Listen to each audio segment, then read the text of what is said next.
preparing, so it should be up here in a minute. Okay.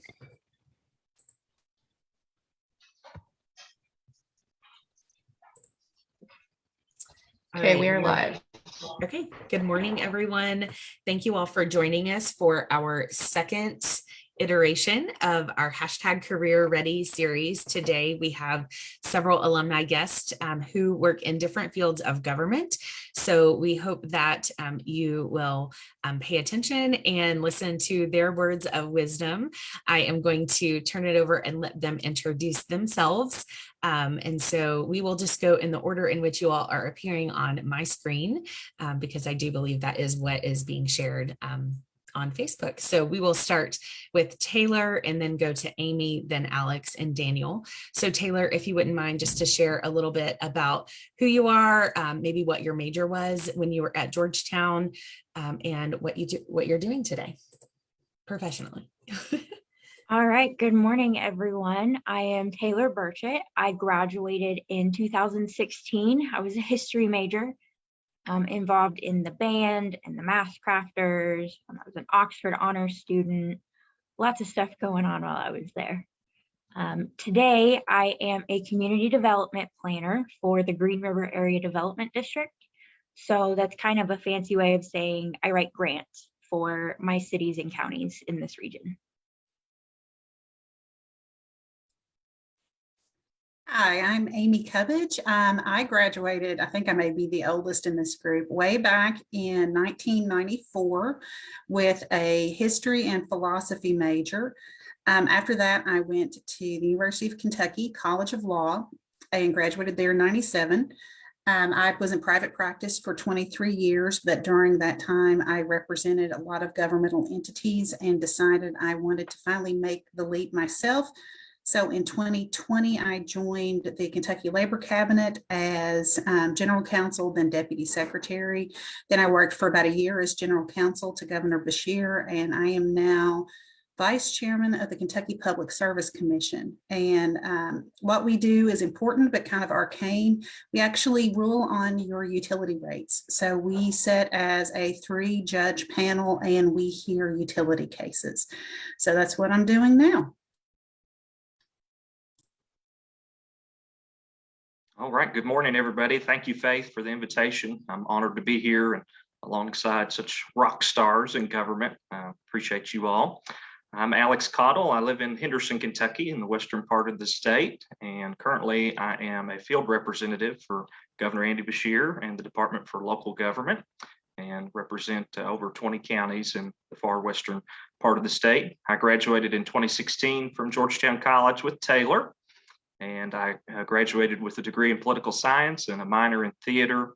My wife is Brenna Jewel Cottle, and she went to Georgetown as well and was an environmental science major. And we both live in downtown Henderson, right along the beautiful Ohio River. So excited to be here with you all today. Thank you. Good morning, I'm Daniel Froggatt. I graduated in 2002 with an accounting degree and a minor in English. I left Georgetown to immediately go to Washington, D.C., and I've been here ever since. I am a senior communications advisor at the Foreign Service Institute, which is part of the State Department, where we teach all of our diplomats how to speak in various languages and get caught up on leadership, economics, or whatever for the post and country that they're going to. So I don't know. I think the only thing interesting that I did in college was release a bunch of chickens into the chapel, but I was student body president. So. Well, thank you for the wonderful introductions. Olivia Coleman Dunn, our alumni relations director, will always ask what is an appropriate Georgetown memory to share. Appropriate. So Daniel, I think you've already taken us there a little bit. I'm sure whenever she joins on, she will want to hear more about that. So again, thank you all so much for your time this morning. Our first question, and I want to just, again, we will go in the same order, but as we know, every alum that we talk with loves to share about their Georgetown story. So would love to just really hear a little bit more about what you learned when you were at Georgetown that you have, that's really impacted you the most. And that could be professionally or personally, but what are some of those nuggets that have really stuck with you from your time at Georgetown? So for me, probably the most important thing that came out of my Georgetown experience was just the people that I met, both other students, professors. Definitely want to give a shout out to Alex over here. He's the reason I have the job that I have now. I was just in another job, wasn't super happy with it. And he just randomly sent me, hey, I know of this job posting, think you'd be great.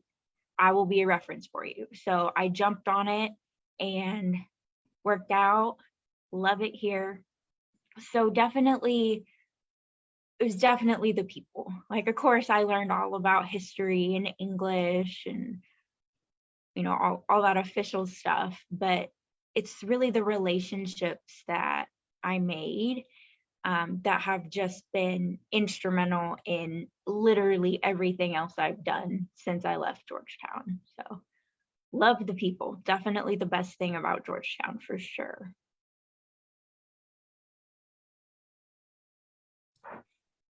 I think for me, I'll take it a couple of different ways. I think first I'd give a shout out to the philosophy department. I kind of always knew I was going to law school, but you know, I wavered here and there. But philosophy was such, and my professors were such a great preparation for just learning how to think. And I think that has carried me through every part of my career, particularly my logic class of all things. I still use stuff from my first semester logic class that Ruth Iser taught. I think the other thing is just resilience that I learned while at Georgetown. I was not always in lockstep with a lot of the student body when I was at Georgetown. I was a woman who was a little bit mouthy, and I know things have changed a lot, but in the early 90s, that was not always appreciated, but I always found support in places from either colleagues, you know, classmates, professors, people who stood by me and kept encouraging me.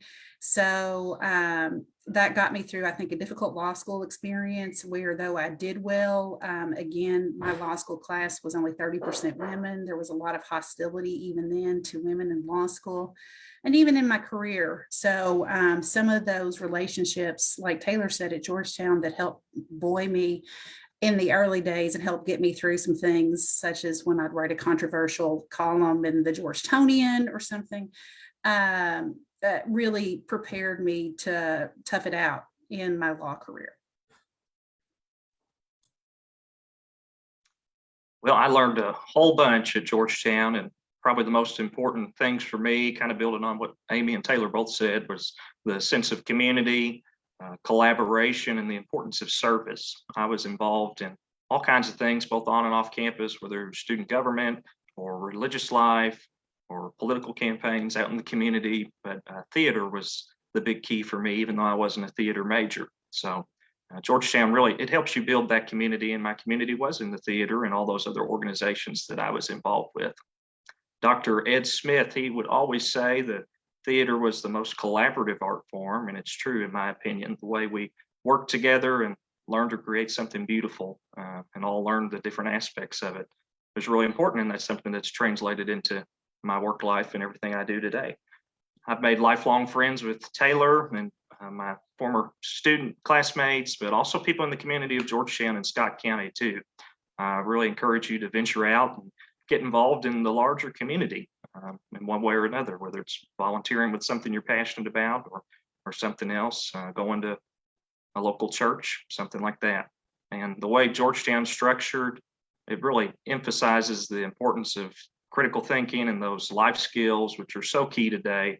I found that Georgetown alums are leaps and bounds ahead of so many other folks who went to other state schools or other colleges, just because of the wide variety of classes you have to take at Georgetown. At the time, I really didn't enjoy it.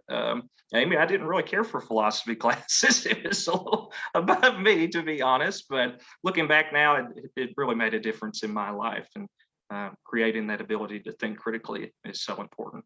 And my favorite memory for Olivia and Faith was long nights doing karaoke in the theater, and we'll leave it at that. I will agree that the critical thinking and the classes that were part of our base requirements were so broad that they really equipped me to do my job better. And in addition to learning kind of organizational politics, I worked a lot with Dr. Crouch when I was there. So I was always somewhere listening to him, and he is a really good politician.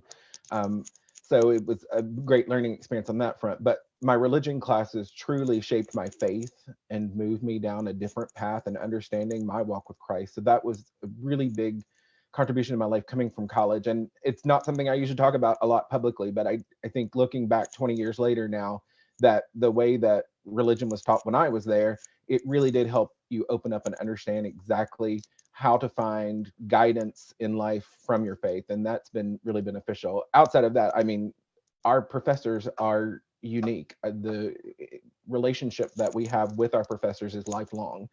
Rosemary Allen and I are still close friends. So when she got president, I couldn't have been more excited. And immediately we had to text each other. So I just really value those relationships. I look to those professors still as mentors and teachers to this day.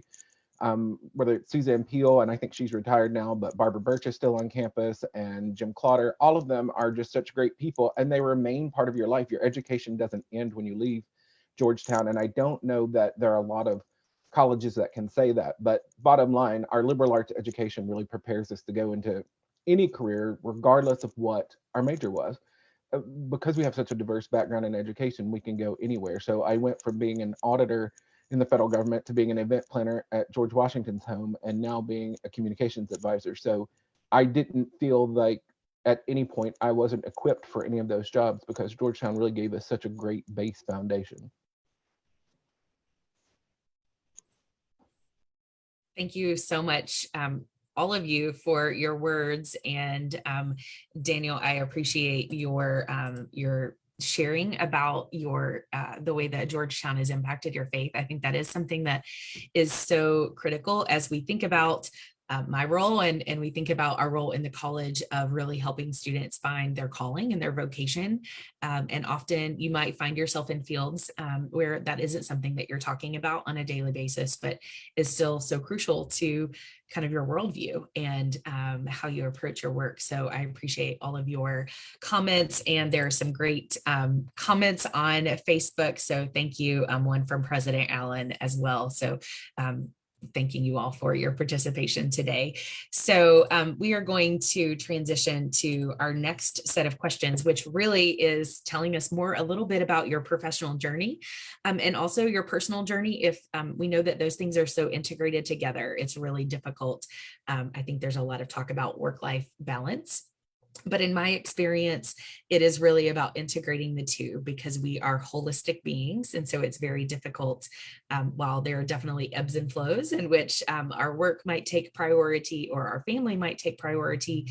If you would be willing to share anything about your personal and professional journeys, particularly, I love hearing the stories of maybe what you learned when you were job seeking right out of college. If you went to graduate school, I know, Amy, you talked about law school.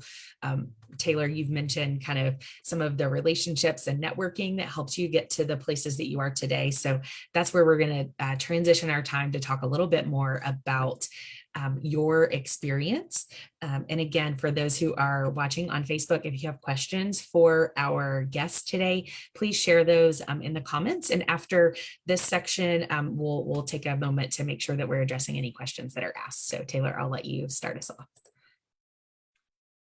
All right, so immediately after Georgetown, I did go on to grad school at Ohio University. I'm from Ohio originally. So I got my master's in environmental studies after I had an environmental sustainability class in the sociology department. Loved it. So I just took that and ran with it. And I did well, even though I didn't actually have that environmental studies or science background. I was coming from history, but I've never really known what I wanted to be when I grow up. That's kind of why I gravitated towards history. You learn about the world, what's happened in the past, and you learn how to think and how to write, and then you can just, do anything from there. So it was a great baseline to have for me.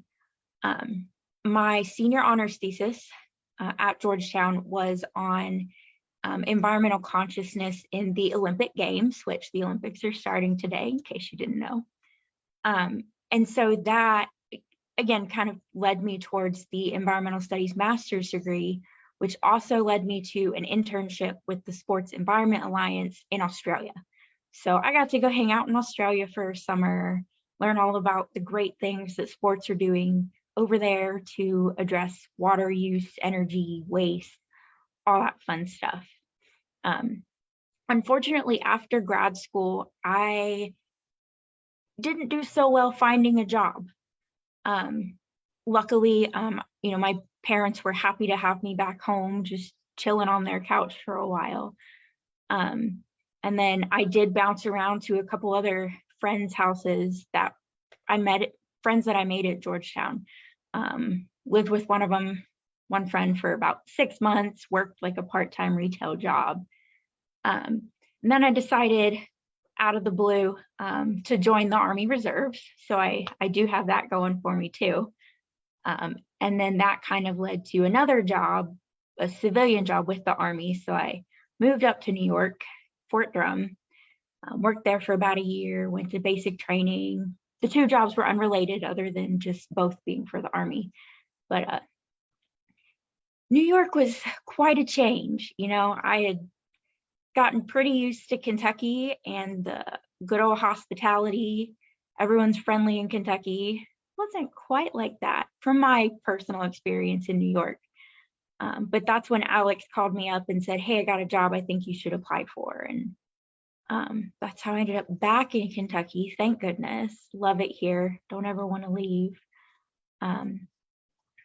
And it all of that does stem from my time at Georgetown. It was the basis for everything. And those relationships are the relationships that I have leaned on ever since I, got to Georgetown and have since left. So yeah, that's kind of the long story of how I got here. I am doing more environmental stuff now, and the history background is coming in handy too for all of the reports and all of the research that is involved with writing grants. So kind of a long answer, but there we go. That's really great. And Amy, if you don't mind, I'm going to just pop on really quickly just to kind of help with some of these transitions, doing this as much as we can, as we would if we were in person. I so appreciate you sharing about those struggles, Taylor, because I think that is one of the things that we really hope to communicate through this series is that not every day is sunshine and rainbows, and not every opportunity just lands right into your lap, and that there's definitely some grit and resilience and hard work that goes into finding the opportunities that you are finding yourselves in today. So thank you again for sharing. And Amy, I'll go ahead and let you share a little bit about your journey. Thanks. I'll try to weave in, since I know I'm the oldest person here, and more of the work-life balance on this. Right after law school, I took a job, and I'll be honest, it kind of was easy finding a job straight out of law school for me, just the way things fell, at the largest law firm in Kentucky. But at the same time, I also got married to my college sweetheart from Georgetown, and we're celebrating our 25th anniversary this year. And when I took that job, I thought it was going to be for life. I thought it was the dream job. I was going to make partner. I was super happy at first. And then as I got into my law practice, it was really difficult. And I got to the point to where I completely hated practicing law, the law firm, and all of that came to a head as my husband and I became parents not long after I made partner at the law firm. And we adopted a toddler from China who had some medical needs. So we were balancing medical appointments and therapies, and me being utterly miserable in my job. So, the inertia is a thing, not just in physics, it's a thing in careers. I'd been at that law firm for 14 years. So it was going to be, it was hard to make the decision to leave. But I did. I sent out some resumes. I took a part-time job at another firm. with the idea that I was actually going to quit law and go back to graduate school. Once I made a change, sometimes that perspective is all you need. I found out it wasn't just that it wasn't that I hated law. I just really just needed a change. And I began to like law again. So I have stayed. I worked at that firm for 5 years. And then when I was ready to go back to full time, I joined another law firm as a partner. And then I'd always done a lot of pro bono work throughout my career. But it got to a point to where I wanted to do more to give back than just pro bono work and just some representations of governmental entities. So that's what led me to join government. It's been very fulfilling. I have not regretted it at all. But like I said, I'm still married to my college sweetheart from Georgetown College, 25th anniversary this year. And we have a 15-year-old who is now herself looking at colleges. So even though I've stayed a lawyer, I've had some different iterations, and I've had some struggles with balancing my family, and took a step back. And taking that step back was really the best thing I could have ever done, and it helped me gain that perspective I needed.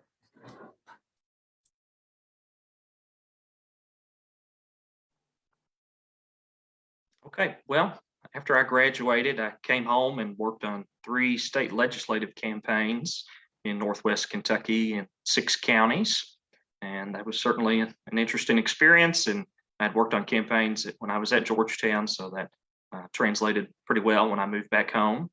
But in late 2016, I was hired to be the executive director of the Henderson Area Arts Alliance. And we presented a full season of performing arts programs at the Henderson Fine Arts Center at Henderson Community College, which is about a 1,000-seat venue.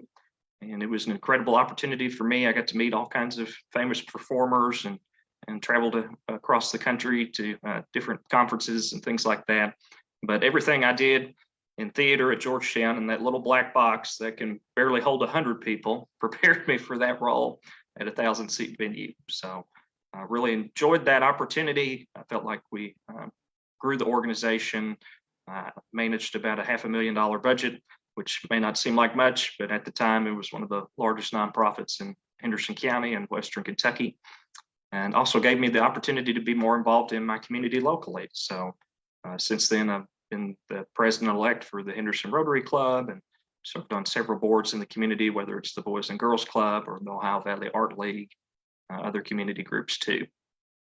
But right at Christmas Eve of 2019, and Amy can probably relate to this, I got a call from a fellow Georgetown alum who asked me to come work for the governor as the West Kentucky field representative. And that wasn't really something I anticipated, but it certainly shows the importance of our connections among alumni and networking. My boss, who I said is a Georgetown alum, I met him when I was at Georgetown in the community, going out to different events and things like that. But it wasn't something I could pass up. And turns out it was a change that I really needed. And back to that work-life balance, I really had no idea how stressed I was in my prior job running the arts nonprofit. I was working 60, 70-hour weeks, 20-hour days often. And my wife was the one who pointed it out to me after I made that transition to work for the governor, that, wow, you're a lot less stressed now than you were then. So my job currently, I work directly with our local elected officials, primarily serve as a liaison for them back to Frankfort, help with them on constituent issues and casework. We work together to administer federal and state grants through our Office of DLG. And I have the honor to travel with the governor when he's out in my area. I help to staff him at different events and set up those events, which has been really incredible for me as well.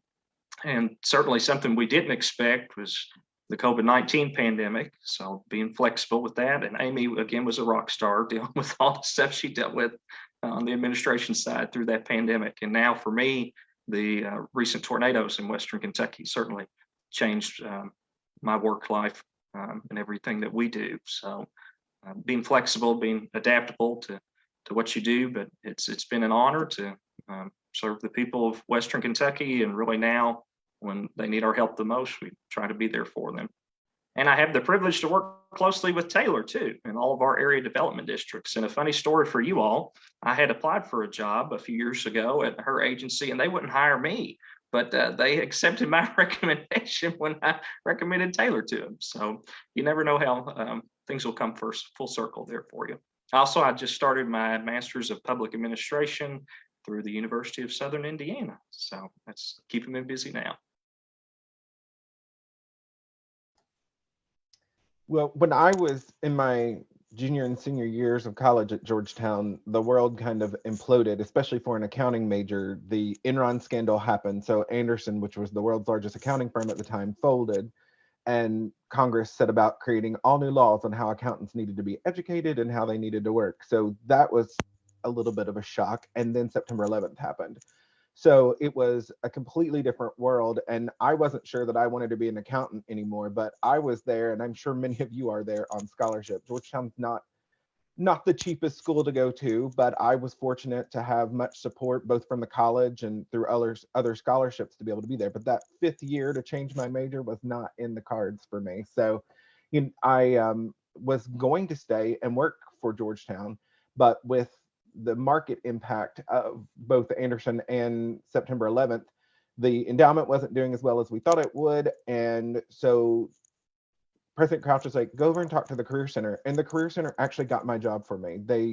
There was a recruiter that had been in the day before looking for accountants to come to Washington, D.C. and work for the Federal Energy Regulatory Commission. So the day before graduation, I was flown to D.C. and back, and they interviewed me and gave me the job on the spot. So that was 100% Georgetown creating my path and getting me to Washington, D.C. I would have never even thought about going to Washington if they hadn't found the job opportunity for me. So I am where I am because of Georgetown. And I was an auditor for about a year before I just couldn't take it anymore and ended up over at George Washington's Mount Vernon and ran the events program there, which was fantastic. Everybody that's anybody comes to Mount Vernon. So I got to meet the world and a couple presidents and the entire Supreme Court. So it was an awesome sort of who's who of Washington, D.C. And I was young enough that every time I would meet somebody, I'd immediately text my mom. So, it was still an awesome doe-eyed experience. I left Mount Vernon to go to University of Maryland to work for their alumni association and do their national events program, primarily because it came with a free master's degree. And then after that, I felt that I needed to get out into the real world and be an adult. So I got out of events and got into business development and communications for a contract firm here in Washington that consults the government. And I guess my consultations were good enough that the government has now taken me on permanently. So I'm now, rather than consulting the State Department, I am now an employee of the State Department. So it's been an exciting journey career-wise, but the balance that I found throughout it all was always trying to find something that made sure that I wasn't overworking in the office. I am a Freemason and allow that to take up a lot of my time. I get to do a lot of work with charitable activities in the DC area through the Freemasons. And if you're ever in Alexandria, Virginia, there is the George Washington Masonic National Memorial at the top of King Street. It's a big temple that's kind of part of the skyline here.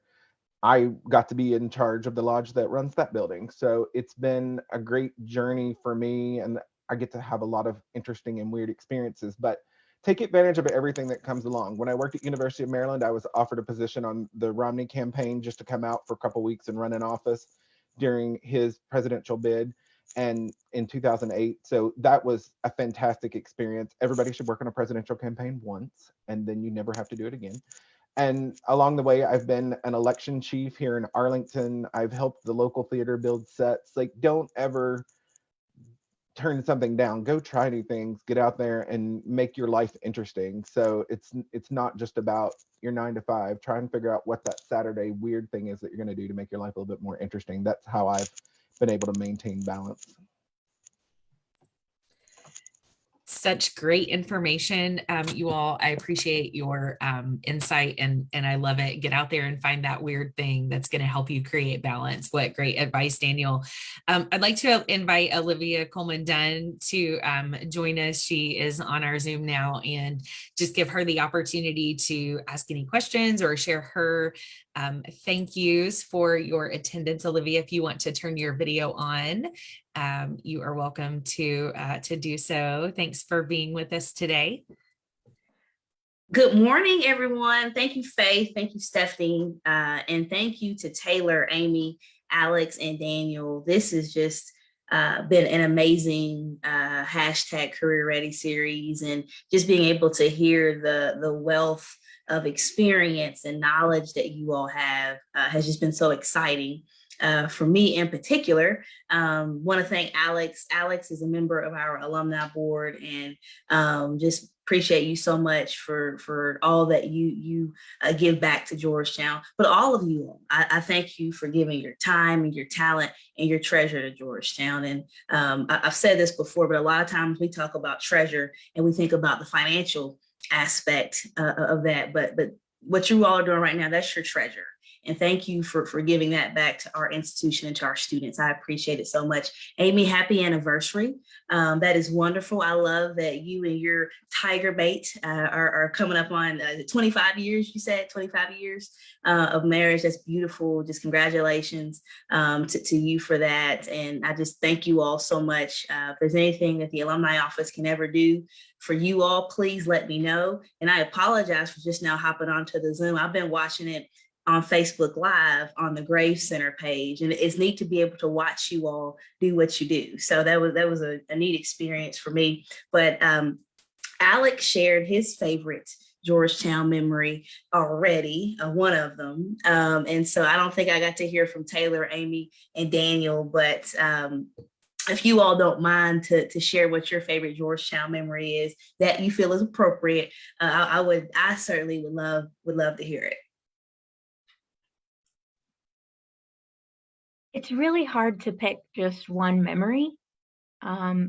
Anytime that I got to just hang out with my friends like Alex and his wife Brenna and all of our other friends was of course great. But I think definitely my proudest memory was just getting the opportunity to go to Oxford. That was my number one reason for wanting to go to Georgetown in the first place. I had to work hard to get to Oxford. But once I got there, I felt like Harry Potter, and there's really nothing that can top that. So I'll have to go with just the whole Oxford experience. An incredible one, I am sure. Thank you, Taylor. I'm going to go back, since a lot of my theme has been my marriage, to my first date with my husband at Georgetown. We went to a sorority function and didn't know each other well. We'd met on the Georgetownian staff, which I highly recommend the Georgetownian. It is a ton of fun, but it ended up being a 13-hour date where the two of us and a couple of other friends got in, I wouldn't say mischief, but one of the things that we did that night, it was my first visit to the Tent Girl grave. And some of you may be too young to know Tent Girl, because thank God they finally identified who she was. But for those who don't know, there was an unknown woman who was found wrapped in a tent, and she was buried in Georgetown Cemetery, and her face was engraved in the tombstone. So hopefully her family one day might find her. And she was literally called Tent Girl.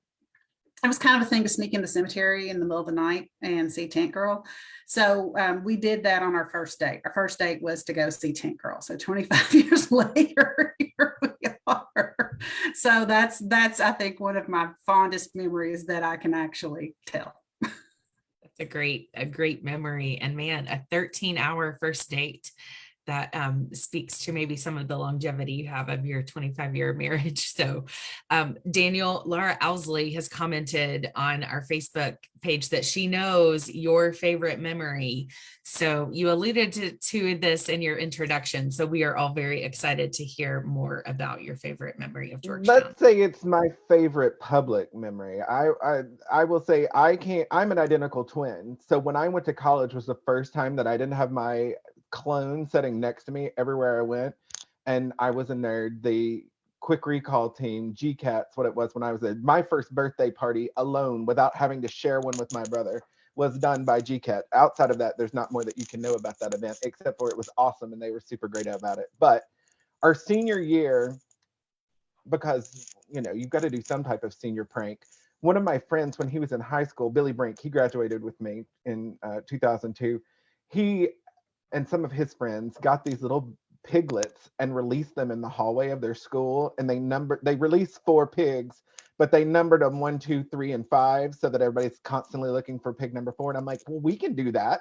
And Billy's like, where are we going to release pigs on campus? Like, it's a campus. And I'm like, well, we got to be in the chapel tomorrow morning. Let's release them in there. We couldn't find pigs, but there was a guy in Georgetown, there sort of on the main drag, that had chickens in his backyard, and he sold me 4 chickens, well, 3 chickens and a rooster.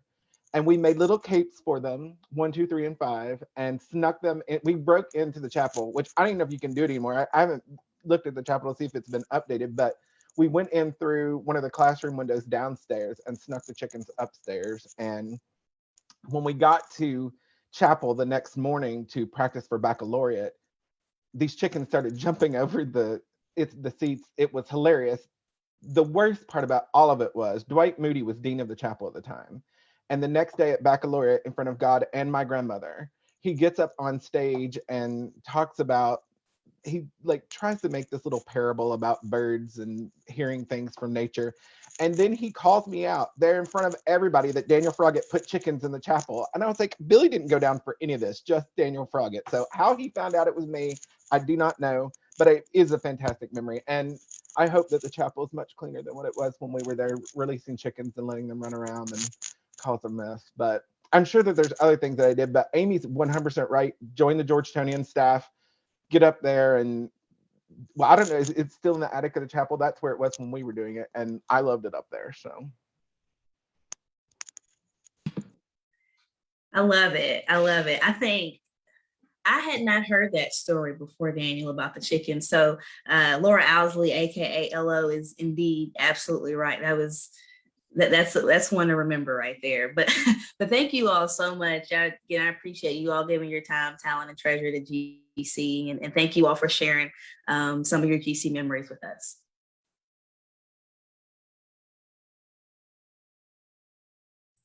Wonderful. Thank you again, Olivia, for joining us. I was just checking to see if there were any questions from Facebook.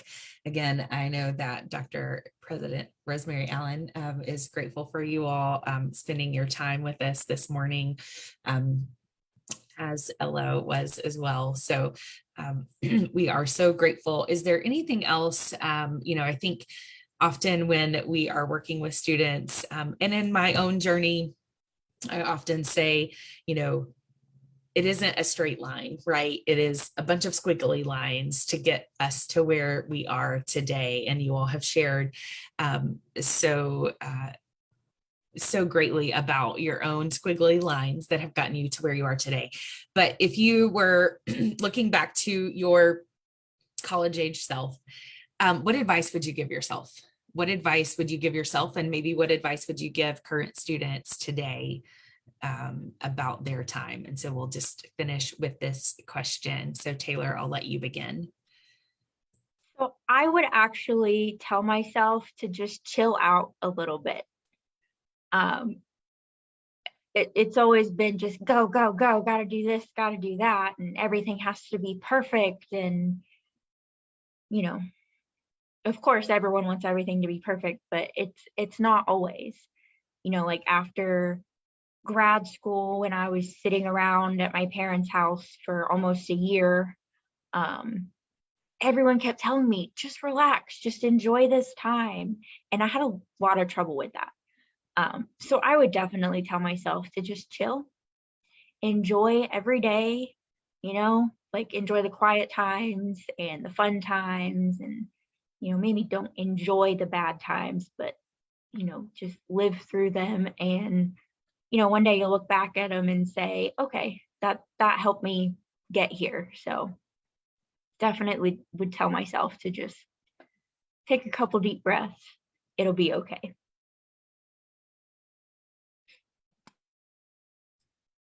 I definitely would echo that one. I know when I was a student, I was so over concerned about grades. Not that you shouldn't be, but if a B in one class, if it's not the end of the world when you get 25 years out of law school, nobody's asking you your class rank or your GPA anymore. It can be relevant to that first job, but that's the other thing I would tell myself. Don't get so hung up on the one view of what you think your life is going to be and what you think your job is going to be. Be open, like Daniel said, to different experiences. I wasn't hugely open to different experiences, and it kept me in my first job much longer than I should have stayed in that first job, because I was truly miserable. And I think Alex had mentioned his wife had commented, my husband was like, you're a different person now that you've left that job. So, don't get hung up on that one view of where you think your career and your life is going to take you, and be open to the opportunities as they come. If I hadn't, the 2 years in state government, which actually as of today is exactly my 2-year anniversary, who would have thought COVID would hit and I'd be on press conferences with the governor and getting yelled at on social media by people, and who would have ever thought any of that? But I was open to the opportunity to join government, and honestly, it's the best job I've ever had. So whereas when I was young in my career, I wouldn't have been willing to make that leap. I would have had that one view. So take off the blinders and keep your mind open. Well, since Ella's watching, something I forgot to mention was when I went up to Frankfurt for my orientation, when I first started this job, I met Mary Palmer, and she said, do you know Laura Owsley? I said, of course. Well, Mary had gone to Georgetown too. So just the importance of connections there. I think it was my senior year, but Ray and Holly, who were running the Grave Center at the time, Faith, they asked me to be on a panel similar to this about an internship experience I had. And since I'm a pack rat, I found some old notes from that. And one of the notes said, get involved and make connections. Connections will help no matter what you do. It's important to network even in the community outside of Georgetown College. And I think that's still true to me today. I'd also tell myself to be flexible. God has a plan for you. You may not know what it is, but certainly have faith, work hard, be tenacious, and go through every door of opportunity that's open for you. Well, I want to sort of even build on some things that have already been said about don't focus on one career. The great thing about getting a liberal arts education is that we're given so many skills outside of what we would have gotten had we gone to a larger institution where we just focused on one major and that was it. So consider that you're learning skills, you're not becoming an accountant. And that's really what made it work for me. I knew I had a degree in accounting, but the skills that came along with that from having such a diverse educational set that bled into that major really gave me the skills to go anywhere I wanted to go. So there's never been a door that was closed because of the degree that I have. It's only been closed because I didn't think that I could go after it. So, have faith in that. And, trust your network, do get to know these people and maintain the contacts. I mean, even 20 years later, half my Christmas card list are people that I know from Georgetown College. So it's important to maintain those relationships, if for nothing else, the positive memories that you can share together. And then consider something outside of your comfort zone. I don't know when I was selecting a major that I would have ever thought about public service, but there's a stigma that has been thrown on government employees and civil servants. And it's, that stigmas can be stereotypical things that are true sometimes, and sometimes they're not. I have found great pleasure in being able to be a public servant and find a way to serve my country, even in the small little way that I do at the State Department.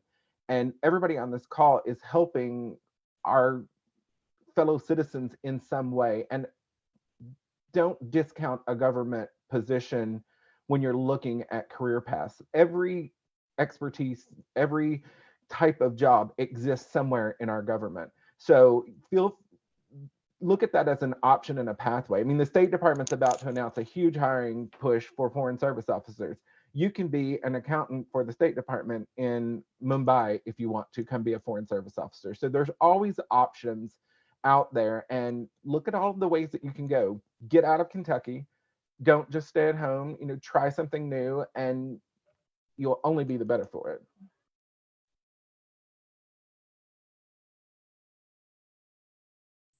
Such great advice, I think. And Daniel, I really resonate with what you're saying about, you're pursuing one particular major, and major does not equal career. I think it is so skill based. And, my own experience working with students and academic advising, that's been my most recent professional position, is that so much of what we learn is skill based, and it is about putting tools in your tool belt that you are transferable skills that you're going to be able to use in whatever ever professional or personal arena that might come your way 5, 10, 20 years down the road, whether that be public speaking. We talk a lot about our career readiness competencies, things we want students to be able to go into the workforce and have and share. And I think those are all things that are really important. We do have a comment. Stephanie, would you be able to just share that comment or question with the folks here today? If you want to just unmute and share that.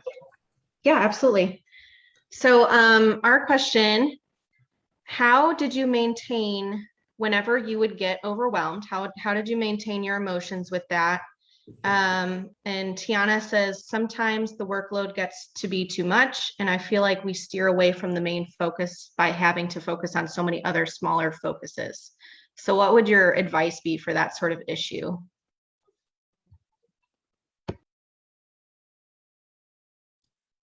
I'll jump in because this happens to me a lot. Don't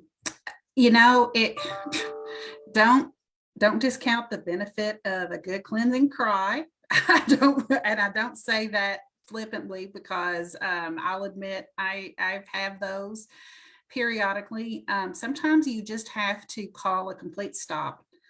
And when you're that overwhelmed, and take, whether it's a day, a weekend, and push everything aside, and whatever is what you do to clear your mind. For me, it's junk TV. The era of streaming has been a godsend for me, because I can put on a show I've seen 50 times and just let it go, and I can have entertainment but don't have to think too hard. But it's enough for me to focus on, so I don't think about anything else. It could be gardening, it could be going to see a movie.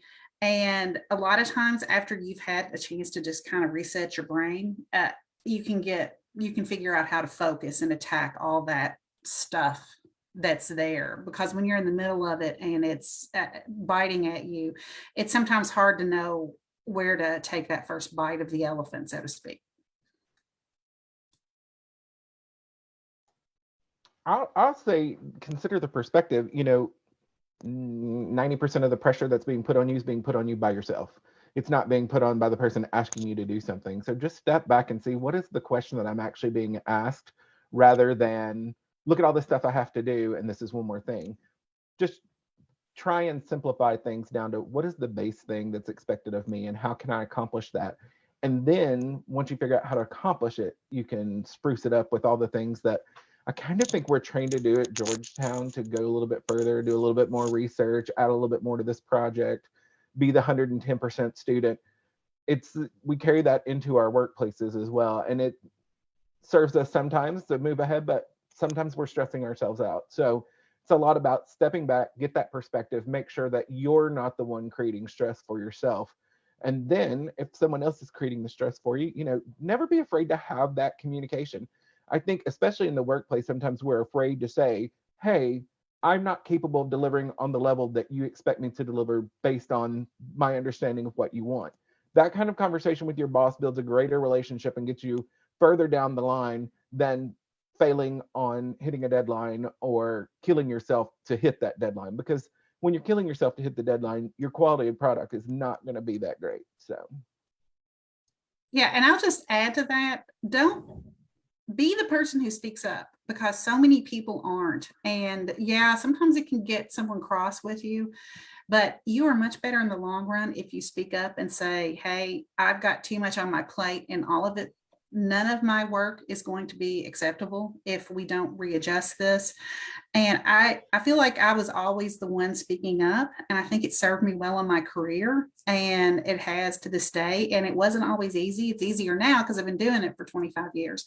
But even as an intern in law school, I would speak up for myself and often my fellow interns. And I think it served me well in my career. So being willing to speak up and to say no are things that, if it's not innate, you can develop, and it will help you immensely in your career.